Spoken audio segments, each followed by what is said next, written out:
The following podcast reflects the views and opinions of the hosts and guests only. They do not reflect the views or opinions of any agency or specific members of an association.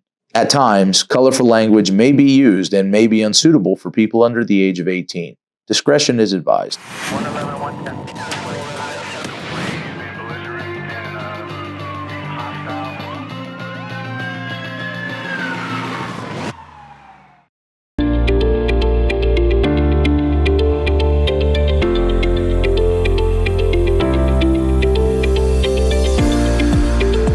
Take me out to the ball game, PPA member. Steve Gramas, president of LVPPA here, as always, with my man Dan. Dan Coyne, treasurer of the LVPPA. Treasurer extraordinaire. He keeps us on pace with where we need to be, takes care of the money, makes sure that I can live this extravagant lifestyle driving my 1986 Hyundai Accent. Great year. Great year. 86 is a great year. A lot of things happened in the 80s. But we're out here at Aviators Ballpark. We just kicked off the season this past Tuesday with the Aviators. We did our annual or our usual baseball game with our members. We had about 200 some odd members with their families come in.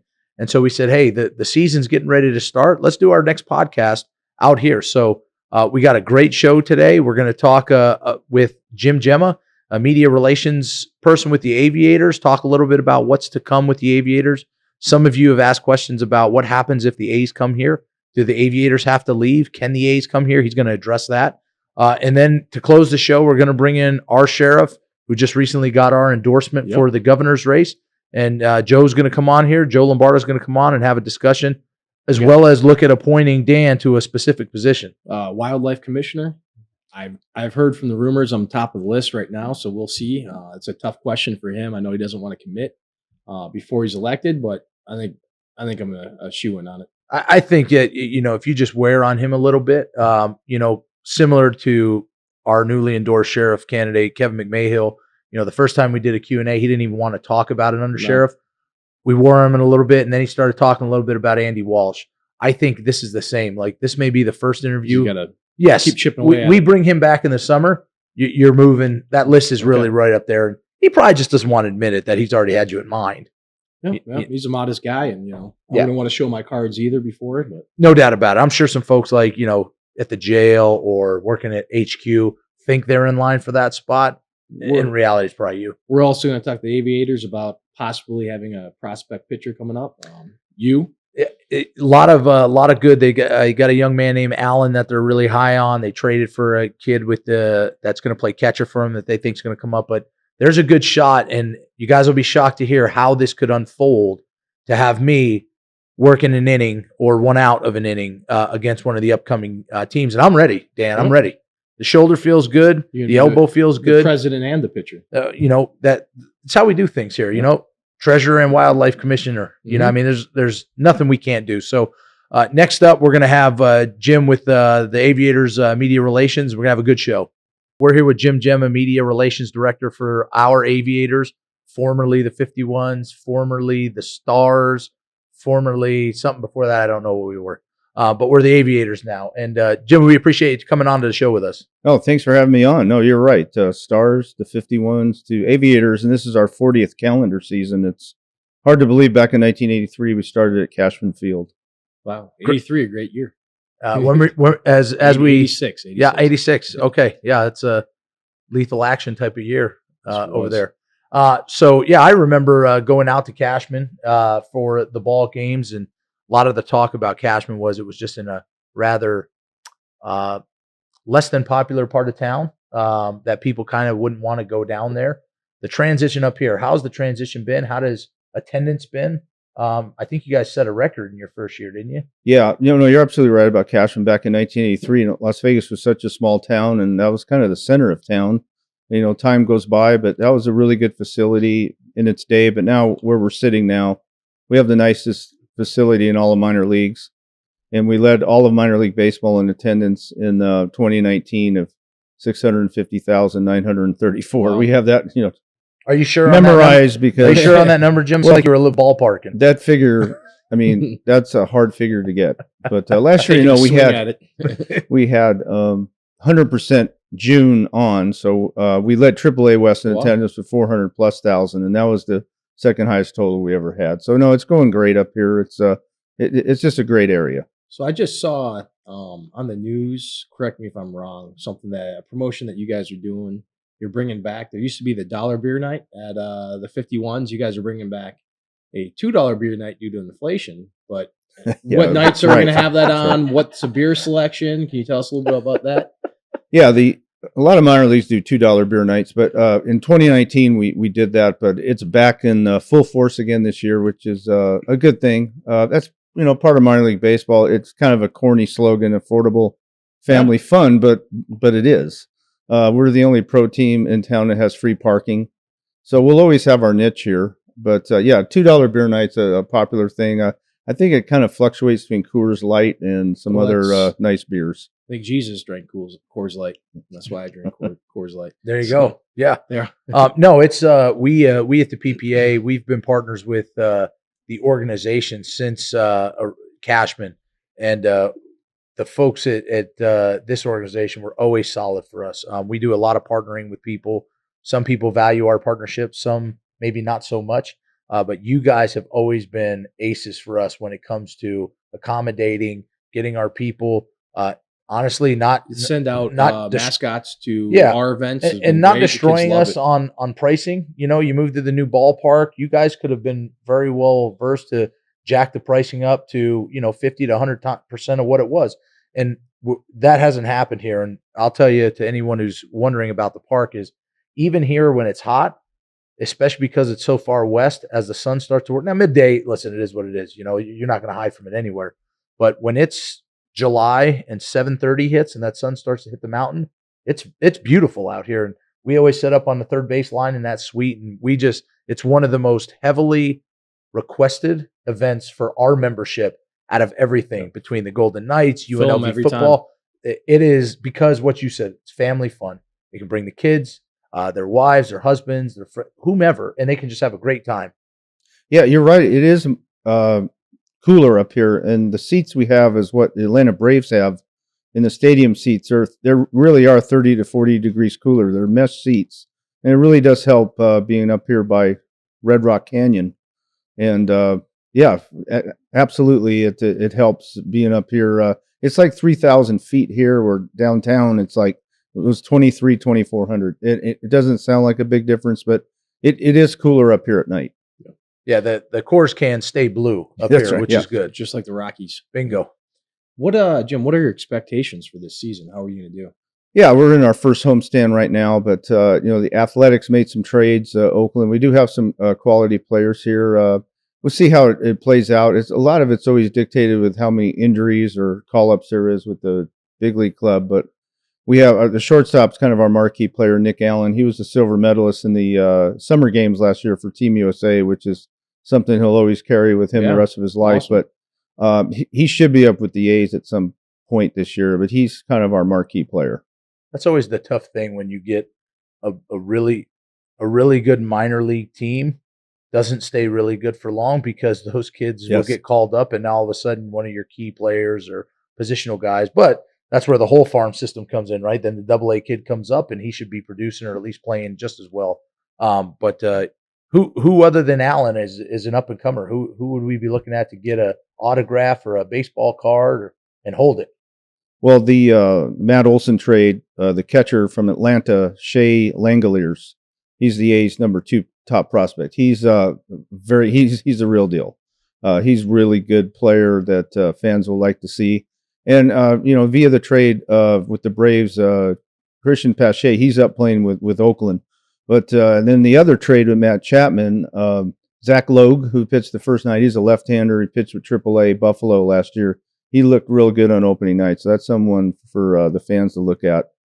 And Parker Dunshee, who pitched at Wake Forest, he's in like his 3rd or 4th year with the AAA part. He had a little arm trouble last year, but he pitched really well the other night. Nice.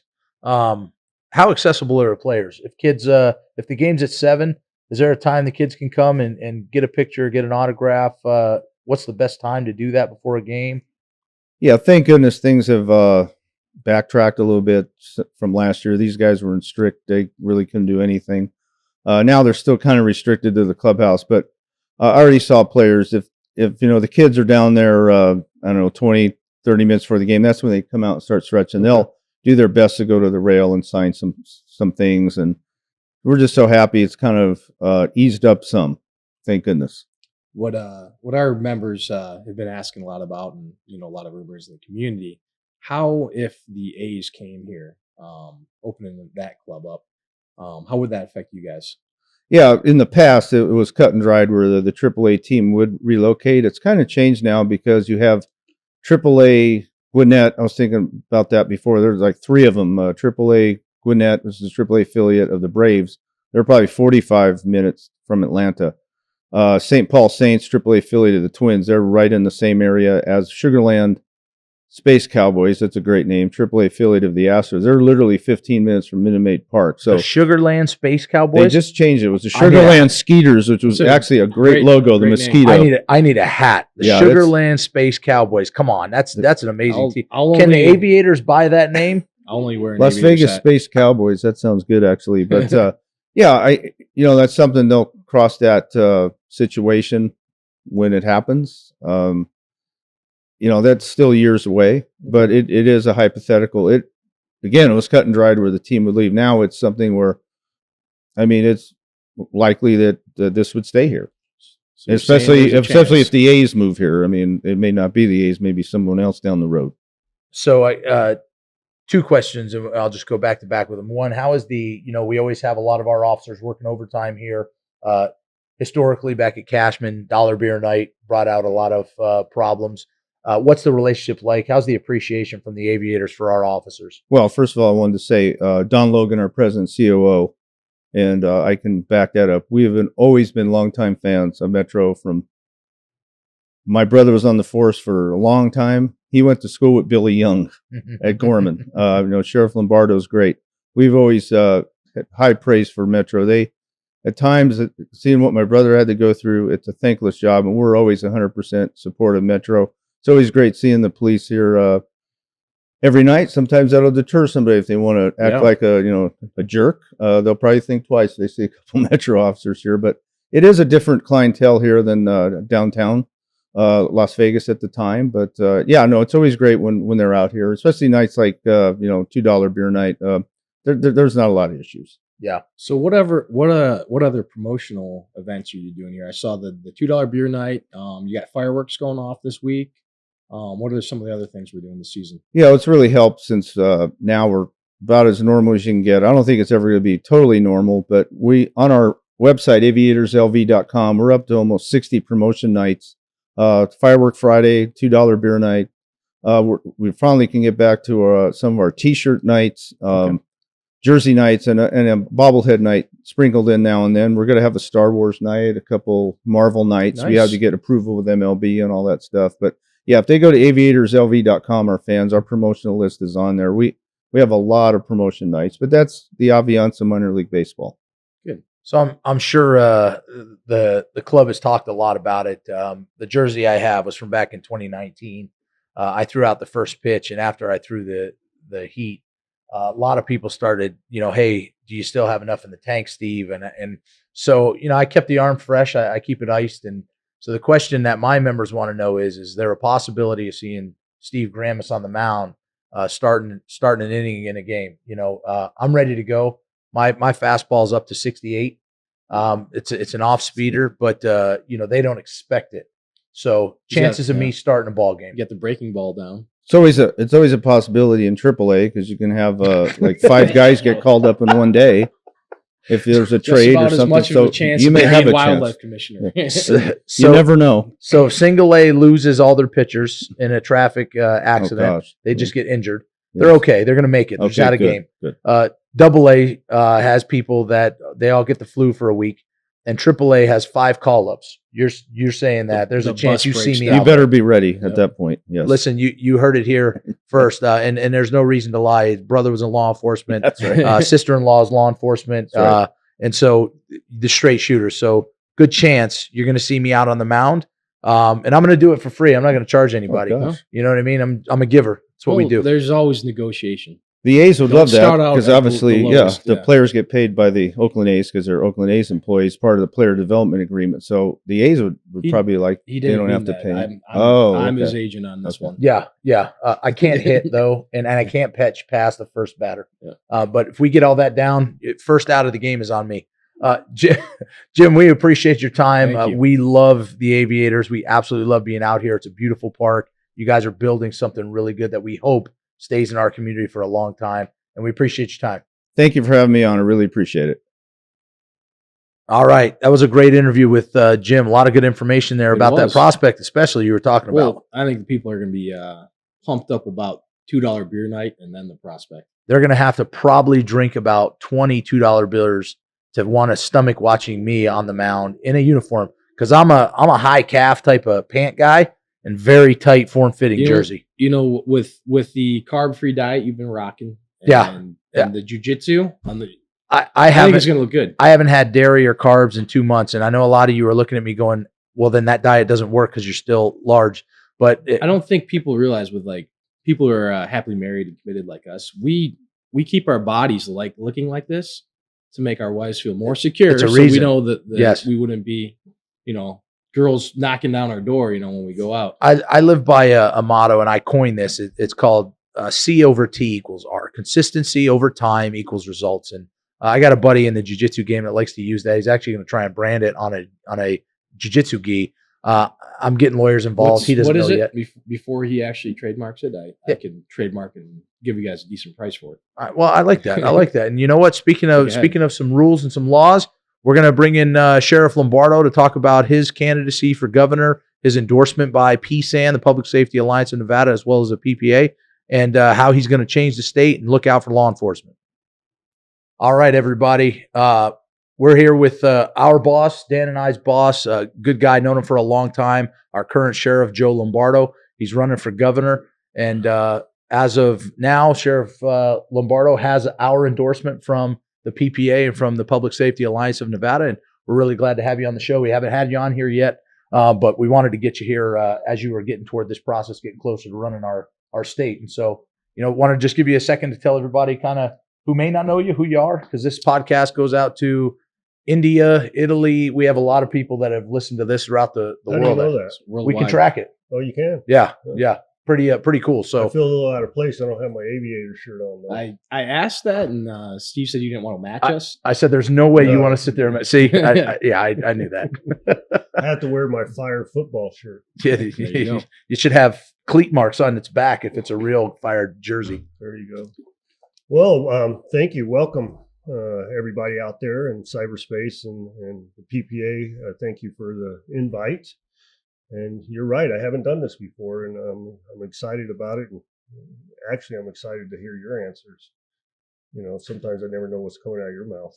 So, but yeah, I'm Joe Lombardo. I've been on Las Vegas Metro for going on 34 years. I ran for sheriff back in 2014, was elected, been the sheriff for 7.5 years, the end of my second term.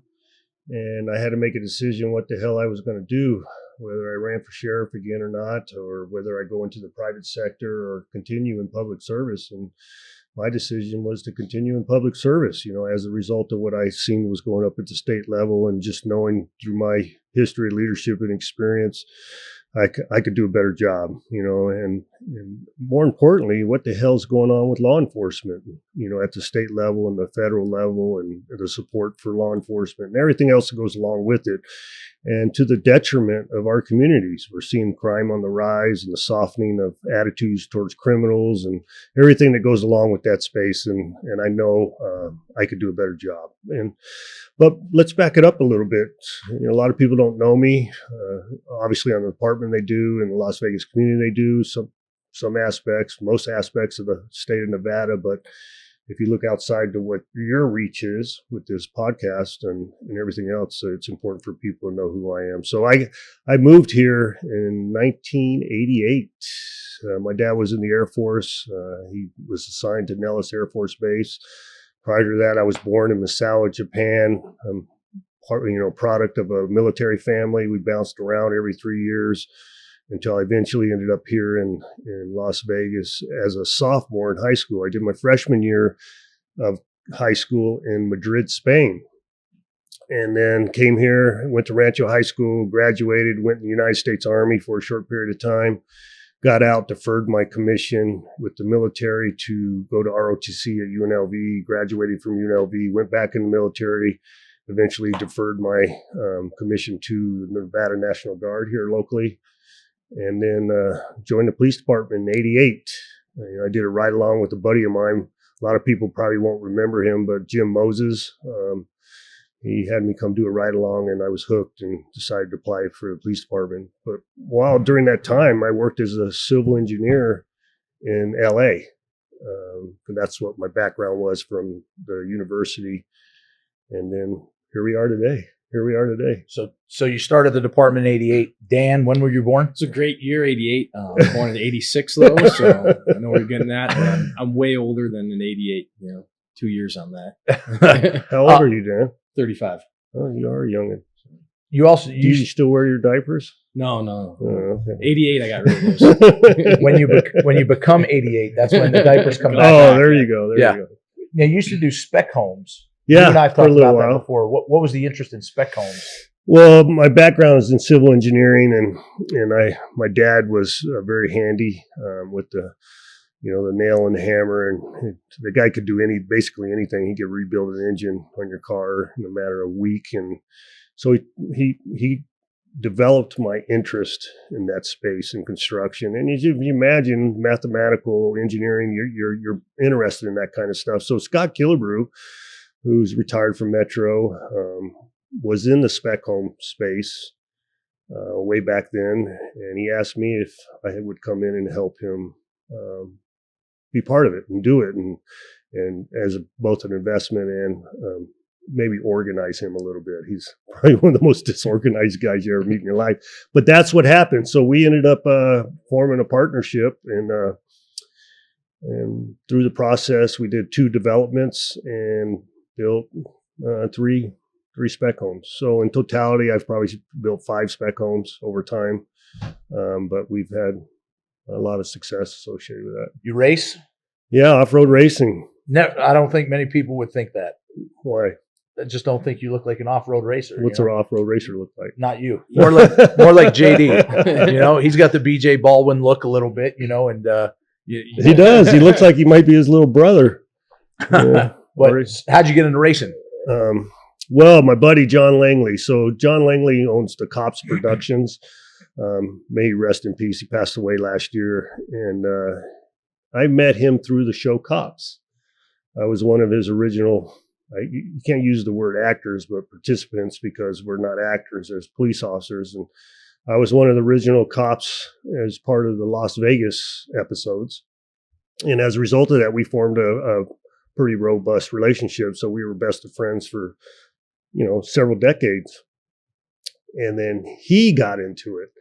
He knew a firefighter in LA that was into it, that was his neighbor, and he talked him into off-road racing. And subsequently, John invited me to come out and be part of the pit crew, and then eventually, part of the maintenance crew. And then eventually I was John Langley's navigator. So, you ride on the right side and you read the GPS during the race. And that lasted for several years. And eventually I said, I'm tired of doing this crap. I'm going to get my own car. And so he helped me in that endeavor. And that's how I got into it. So now I race a trophy spec truck in all the different series, Best in the Desert, Score, Snore, whatever series it may be, or whatever my schedule would be of convenience to do a race. So I haven't really raced much in the past year because of this campaign. I'm running for governor. Now, can the state hope that you stop racing when you win the governor's seat, and hope that their governor doesn't get in a rollover accident? Are you going to put that behind you? Or are you going to keep doing it? No, I really don't know. I don't really know. The demands of the jobs are unknown, but there's got to be some release at some point, right? And what will that release be? And one of the things I fancy is I'm a fan and a spokesperson for the sport. The off-road racing, especially in the United States and especially in Nevada. So we quite often have to deal with BLM get the permits to do the races in Nevada. And they quite often reach out to me and say, hey, what do you think? Is this viable or not? And, being a part of it is all part and parcel to Nevada. So you can say it's part of being a Nevadan, right? Because it happens here in Nevada, and what better than the governor have his name on the side of a truck? Maybe the people get out of the way then, right? Maybe. I would like the governor to be an off-road racer. As an avid outdoorsman myself, Yeah. So, and that kind of brings us to a subject. You're a busy guy running for governor, being the sheriff. How are you juggling the time between being sheriff and running for governor? It's tough. It's tough. Obviously, you got watchdogs out there making sure you're abiding by the mandates as far as convoluting the jobs and ensuring that you're abiding by the ethics of the of candidacy and what I mean by that is you got to make sure you're doing all the right stuff at the right time for the right reasons all the time, and it's tough. So you got to balance that because the people voted me to be the sheriff, not the governor, as of yet. And I think I have an obligation to the people to fulfill that, trust in me. And that's why I said I'm not going to resign to run for governor, because I think they deserved me to go through the end of my term, which is December of this year. And so I have to balance that. And the people that I'm running against have the luxury of just only campaigning. But I think it's important.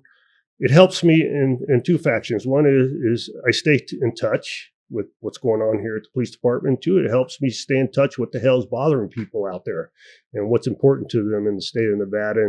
And hopefully I can have some influence in both those spaces. So I can say as the president of the largest union, your union for your department, that anyone who has any questions is the sheriff still doing his job. You and I communicate damn near every other day about issues within Metro, things that are coming down the pipe. There's no disengagement. I've often told many people, you're probably one of the smartest guys that I know, that I've dealt with. I'm looking forward to seeing our other candidate, Kevin McMahill, take over as sheriff, because I think you're sharper than him, and I'm going to try and roll a lot past him. We're excited for that. Sneak some things in. I think I'm going to succeed. We'll see. Yeah. Little plug for our endorsed candidate for sheriff, Kevin McMahill. Both of you carried a huge number, almost 80% of our polled membership for support, and that says a lot. Just going out and getting approval of. Well, yeah, I mean, you're right. I personally believe that says a lot is the best way to describe it, because no matter what the organization is, police department, no matter what it is, when you're at the top of the food chain and you're the proverbial boss, there's a lot of people who don't like you, right? No matter what decisions you make, and for us to pull.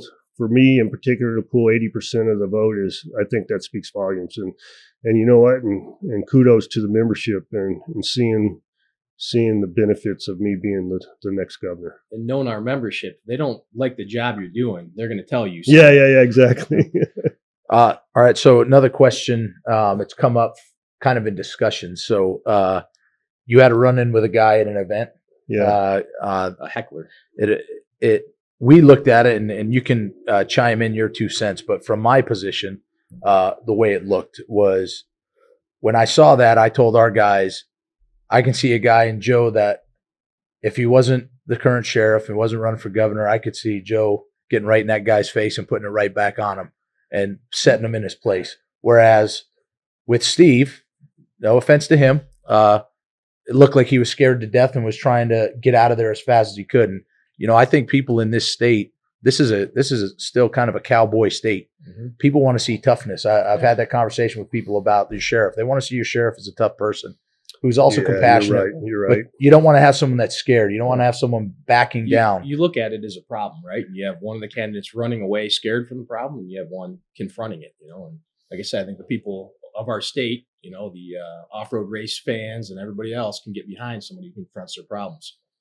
Yeah, I've said this on the campaign trail, and you might have COVID. That's what I was doing. So I've said this on the campaign trail more than once. I personally believe Nevada's lost its swagger. And we used to have a cowboy mentality, and rough and tumble type state, and we take care of our own and with conservative values across the board, and I personally believe we've lost that swagger, and that's part and parcel. Another reason why I'm running for governor. I want to bring that back to the state and have people say that no matter where they are, back east in the Beltway, wherever, say Nevada, they speak of that swagger. So you've gotten the endorsement from the PPA. Yep. Like we said, what does that mean to you, and what are you going to do with that endorsement going forward in your campaign? Well, I'm going to speak well of it, and I'm going to speak loud and proud on the basis of it. I think it's very important for people to realize the influence the PPA has in the law enforcement community. And, interesting enough, Steve and I had robust conversations in the last two sessions and the last special session as a result of our relationship and the concern for law enforcement in general, and what was coming out of the legislative sessions, and what united front we would have in combating bad legislation. And unfortunately, we weren't listened to, and more often than not. And there was a lot of things that passed the governor's desk that was detrimental to law enforcement, detrimental to public safety, detrimental to our communities and to the state. And so for the PPA to still stand tall, even after some of those losses we experienced, and say, hey, we still got to be united, and we think you're the best guy to confront this scourge or this bad direction that we're going, speaks volumes. And PPA being the 800-pound gorilla, I always talk about Metro as the 800-pound gorilla in the law enforcement space in Nevada, and that's by the nature of our size and what we have to deal with, our population base. That's not to say anything detrimental about any other police agency. They're fantastic in their own right, but it's just, people look at us for direction. People look at the PPA for direction, and that's not to say anything derogatory about any other association. I can mention one, but I won't. But it speaks volumes. It speaks volumes, and I appreciate wholeheartedly the support. So I'm gonna take it a little out of order, Dan. So I want to, because this one kind of I was a part of. So as a governor, it's your job to gather the lawmakers and keep them on task and drive them. As you said, I've sat through sessions, and full disclosure, we supported Sisolak when he ran his first campaign, and in true political fashion, he turned on us when things got rough, and kind of sold the cops out, in my opinion. But I watched him during the sessions, and one thing, I only saw him in the building once. Conversations with him during the special sessions about guiding his leaders of the political parties. He said, Steve, I can't tell them what to do. My party would cast me out if I started going against their wishes. So I've got to let them do their thing. So go talk to them. Do you think it's more important that the governor is that really lead figure, walking in the building, getting people on task? Because I'll tell you, there were days where people were out doing nothing for hours when bills and when laws could start getting moving and not have to push it to the last minute of the session, which is what happened in the regular session for some bills. That is it the governor's job to keep people on task, to keep them moving, to gather the parties, try and get them to work together, more specifically your own party, to get them moving in a proper direction? Yes. I mean, there's no ambiguity in there in deciding the answer to that question you presented. Yes, absolutely yes. So the concern is, this part of my platform is this single party rule, right? So the foundation of our government and our republic is, bipartisan, argument, discourse, and then hopefully consensus by communication. And we're all better for it, not one single party. And that's the situation we've been put in here in the state of Nevada. And as a result of that, you alluded to it. You said what the governor had professed to you, the party would cast me out. Was that the word you used? Yep. Cast me out. So, and I've said this on the campaign trail.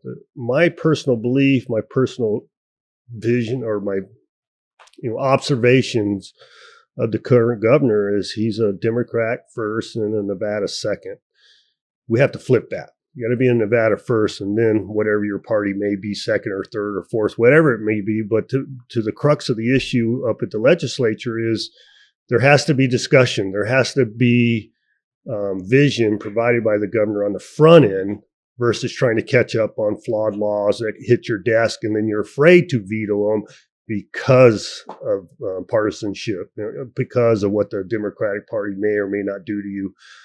So I think it's important for the governor to be out on the front end and have those communications. Hey, listen, don't waste your time or effort, because if that hits my desk, it's a non-starter. Sure. It's going to get vetoed, and I saw that. I saw that what you described, and other people have professed that to me as the situation during the legislative session. He's non-communicative.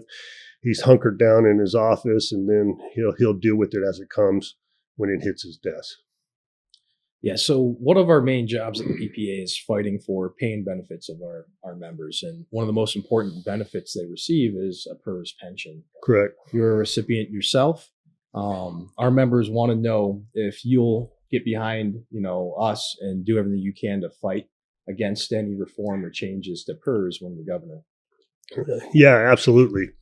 A lot of your folks that you talk to on the Republican side may defer from that absolute because it's PERS and they think it's a social handout or whatever it may be, or it's jealousy because they're not part of the system. But I think for the job that we deal with on a daily basis that most people don't understand, and then how it shortens our life and how it makes it tougher when we do eventually make the decision to retire, is an unknown to them, and they don't understand it. I understand it. Yeah. And so, what better than a subject matter expert in it and the benefits of it and the bringing quality people into the jobs, right? That's what I was going to say next is we're fighting for qualified candidates from all the other states, and states have, some better and some worse pensions, and that goes a lot to attract candidates. Right. It does, especially when you're pulling seasoned candidates from other jurisdictions. I got to be honest with you and frank with you. When I was a young buck rookie, I didn't know what PERS was, and I didn't know what the hell it meant to me because I wasn't looking at retirement, day one. And I was, as you mature and you have an understanding of the process, thank God the association was there fighting all along the way, or that way I didn't have to say, shit, I think I got to make sure that I have longevity in my life. You want to do that anyway, but I don't want to have to go work another job when I decide to retire if I choose to do that. And even if I did, you knew you were going to have a quality of life when you moved on from the profession. And quite often in our profession, we get confronted by individuals because we're a tourism mecca that say, hey, I'm a retired cop from here or retired cop from there. And you're looking at them and you're like, well, what are you doing here? Well, we had a terrible pension. I had to keep working. I had to be a security guard here now or whatever it may be.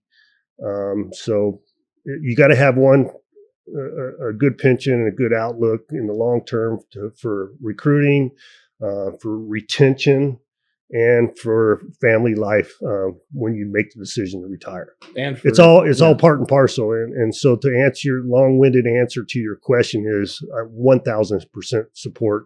I would not support any chipping away of the process. Okay. And I know some of the folks up there have told us, listen, I won't mess with police and fire, but others I will. Mm-hmm. I think it's important you as the governor to say, listen, understand that is one giant pot of money. You chip away, to your point, from UMC or the teachers, and you think you're going to leave police fire alone. You're not. No. You're going to take away from the fund that is building for everyone. And we know, and you alluded to it, you're a young cop. You don't know about it because it's so far in the future.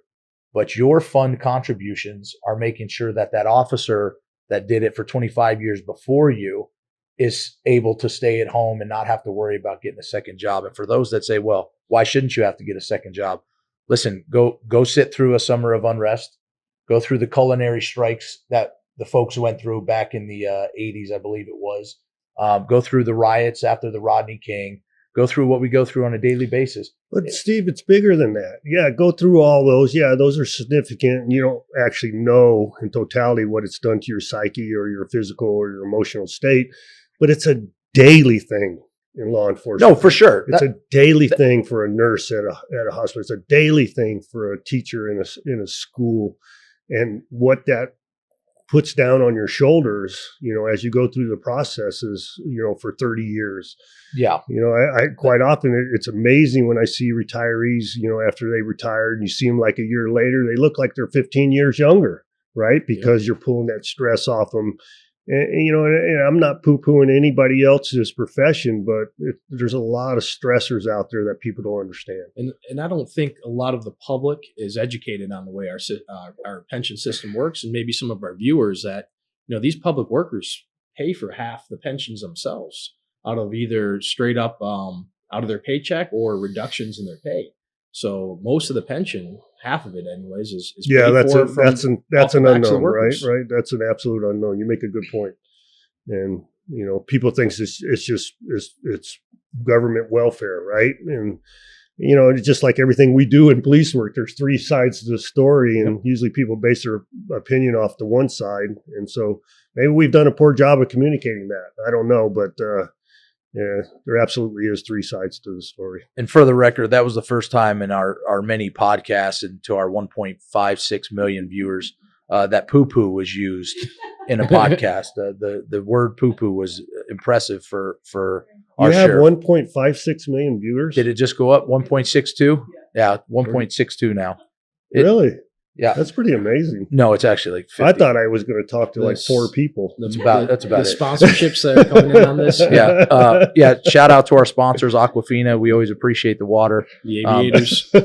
Yeah. The aviators. I have on Clark's shoes, and shout out to Clark's as well. So we just grab sponsors. They don't know it, but they get a boost in sales because of what we do. The check from Mo's mustache wax bounced, so I shaved my mustache from the last May one. 2020, use the code half off Mo's mustache wax. It's a mouthful. Look, staying in this space of the legislature and police reform bills, that was one of our biggest issues in that special session.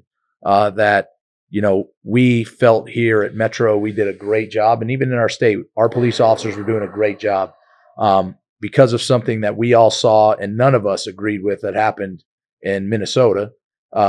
Our legislature took that more as a, hey, we can use this to boost ourselves up, and started coming after our cops. And while we understand that there's always room for growth in police work, anti-cop, far left-wing agenda is pretty clear. How would you combat bad bills from coming through, attacking police, and how well versed are you in using your veto power when it comes to those if you're a governor? What do you mean, how well versed? I mean, are you afraid to go against a mass group? I've talked about that since day one when I made a decision to run for governor. I said, hey, my opinion, the current governor has lost his veto pen. Can't find it. It's under his desk somewhere. Well, I think his chief of staff has it, because from everything I've seen, that's who runs the state of Nevada. For the record, is his chief of staff.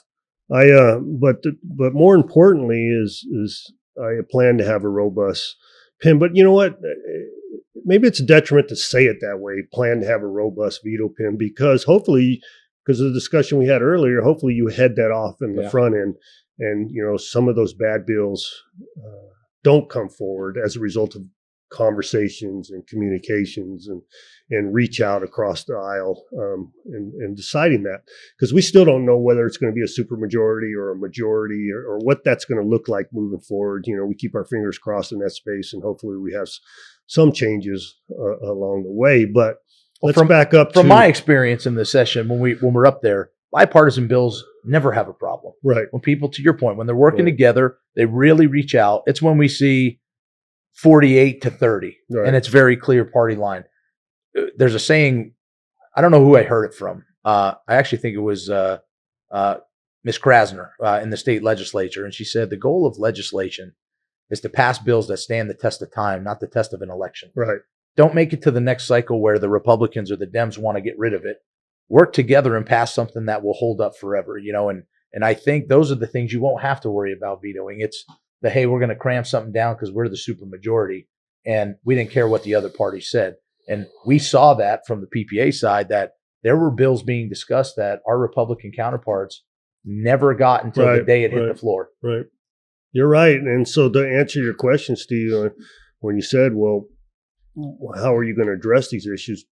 I'm the subject matter expert. So when you're talking about the law enforcement space and and whether it's going to hinder a police officer's ability to do his job, whether it's going to hinder public safety in totality because the adjustment of misdemeanors versus felonies or thresholds associated with amounts of say narcotics or anything that goes across the board, or the lessening of sentencing guidelines on A, B, C, D felonies and all that. Who better than me to know the consequences of ill-conceived legislation?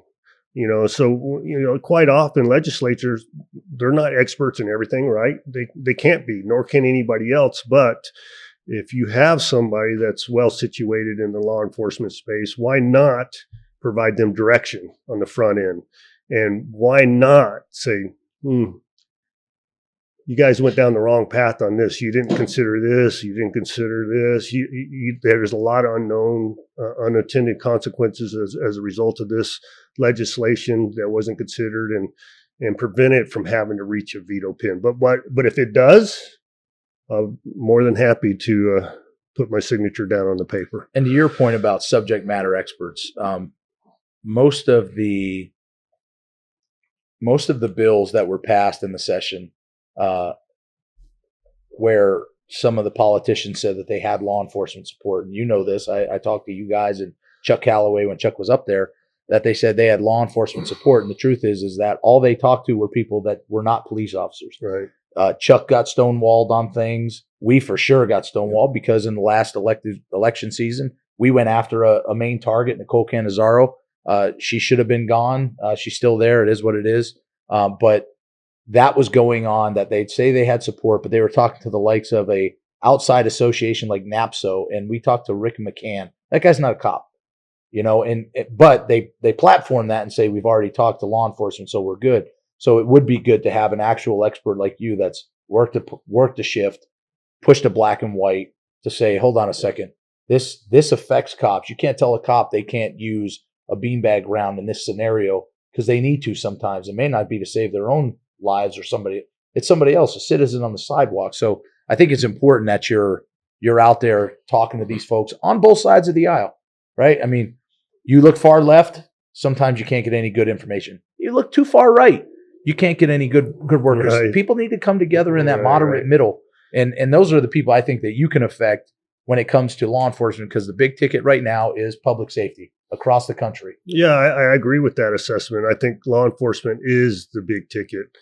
And what I mean by ticket is that's the most important issue in the back of people's minds, or even in the front of their minds.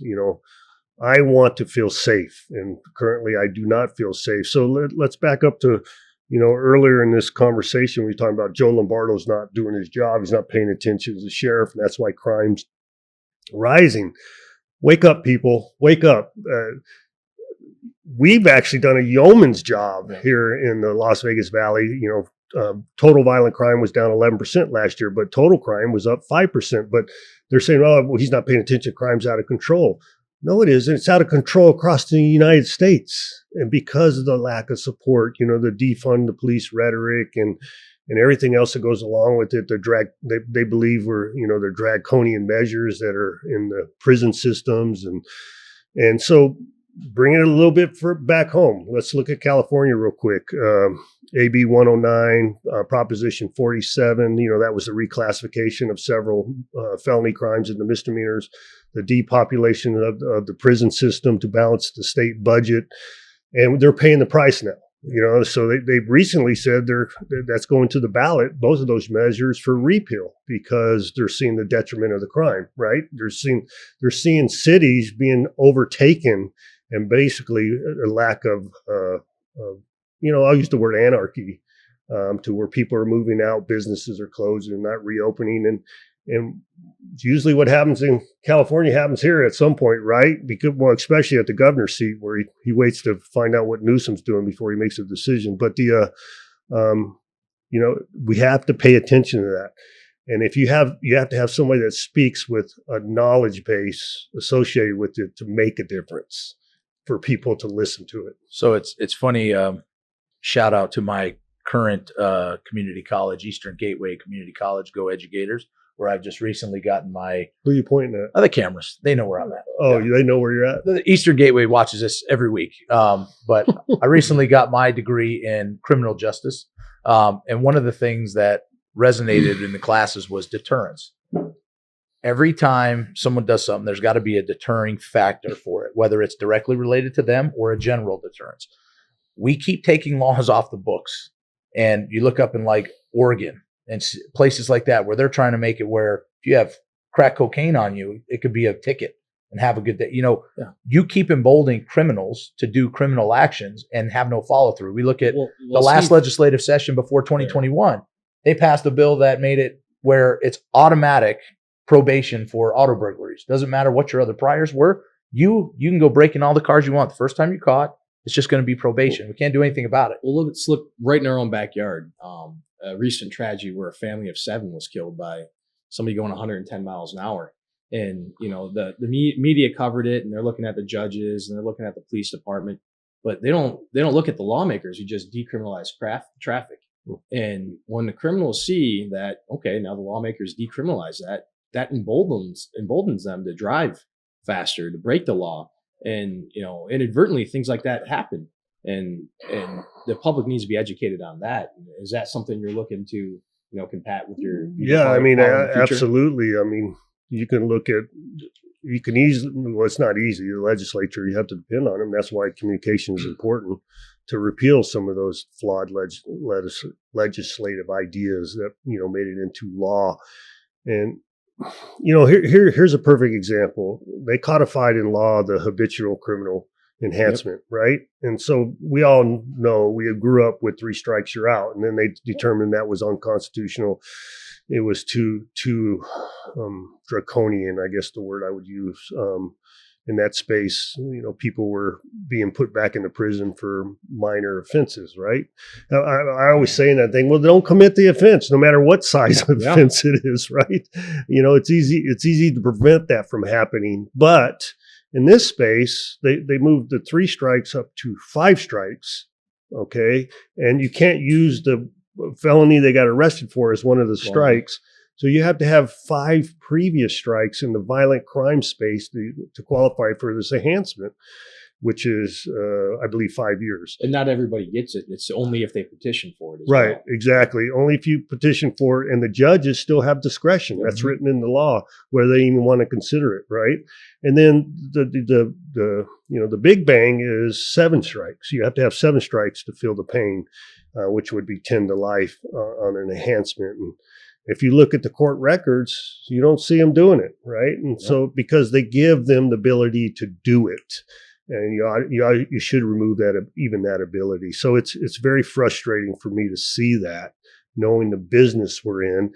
And you are exactly right. Who gets the blame? Yep. It isn't the lawmakers, right? It isn't the judge that signed the search warrant. It's us. It's us. We get the blame. Wait. There's a trilogy in the justice system. It's not just police standing on their own. And part of that, the best part of that, as the governor, I can educate people on that and have them have an understanding of it. So yeah, there is a lot of unfair blame placed at the feet of the people who enforce the law. Listen, even at the DA's office, the ones that try cases, they can only do so much in the scope and confines of the laws that are on the books. And if the legislature and the resources, for sure, right? But if they continue to soften crime, you and I remember when a seed of marijuana was a felony. Yeah. The cutoff for a grand larceny was $250. Now I think if you steal something for $50,000, you're not a felon yet. I'm kidding, but it's $1,250. That you can walk into a Walmart and steal 2 TVs and not commit a felony. Right. What what was built on top of that?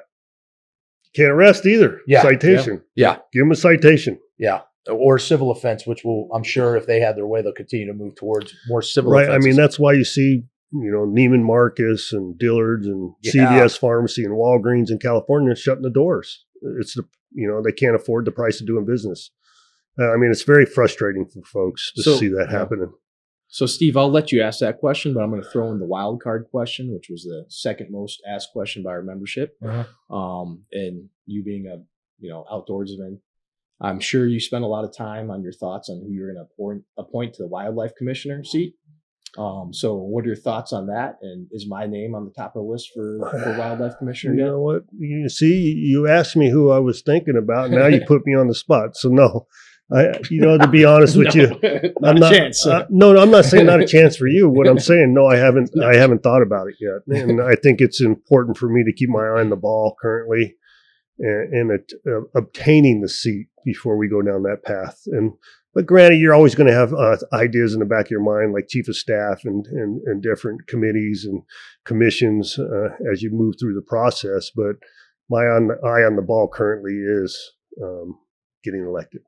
Which is the right thing. I've got City Councilman Ray Spencer continuing to blow me up for something, and you're still his boss, so maybe you can say, "Hey, doing a podcast, leave us alone." So last thing, we do appreciate you being on here, Joe. We know you're busy, but huge police versus fire charity football games coming up. Yep, it's going to be exciting. It's going to be bigger than the Flint, Michigan Mega Bowl out of Michigan. It's going to be very, very big. Now, your take with the odds makers posting, and I think the most recent line at stations was 35 that Metro was a favorite. Do you take fire with the 35 points, or do you take the police and give up 35 and think that we're going to win that game by more than 35? Oh, paint me in a corner. I'll stay with the police. That's what I like to hear. and I'd like to thank you, Joe, for sponsoring the terrible towels for the game. Yes. Oh yeah, I got to get you checked, don't I? Yeah. No, that's okay. We know you're good for it. But what about the mustache wax people? Their checks bounced. So I trimmed it. We used the wrong year for the 50% off.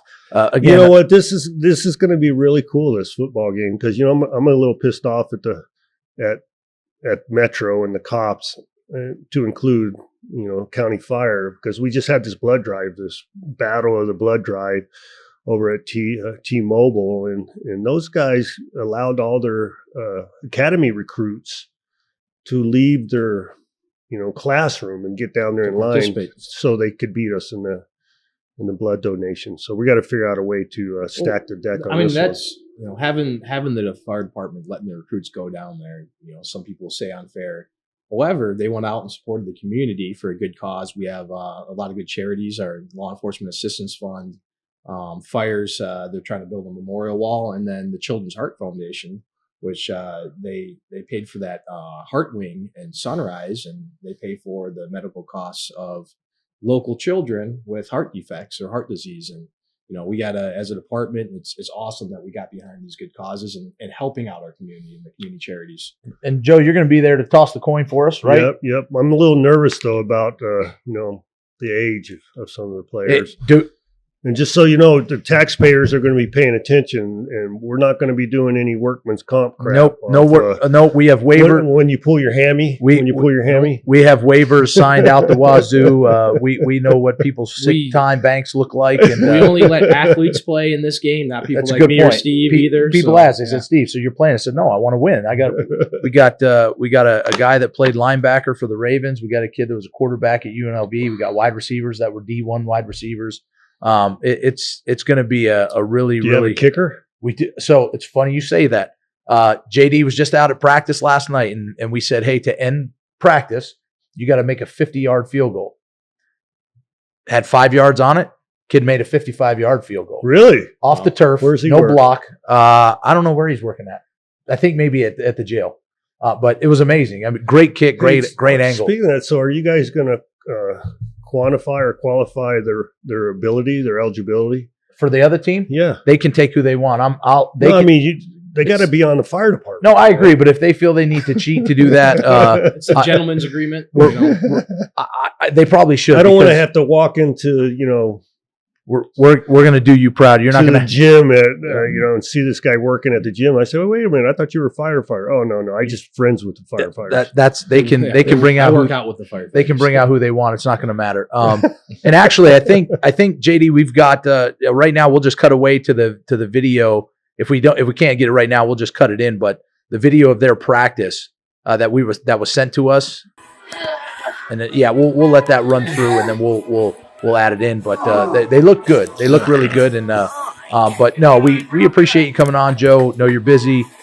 We know that your main focus is still the job you're doing, which is sheriff, and no one can attest to that better than me and Dan and the guys at the PPA, because we know you're engaged, but you're also taking your own time on weekends evenings. I know how many trips you've driven up to Winnemucca and Reno. Every time I talk to you on a weekend, it's Great city. I'm up here and Hey, my sister lives there. Relax. I love Northern he Cities.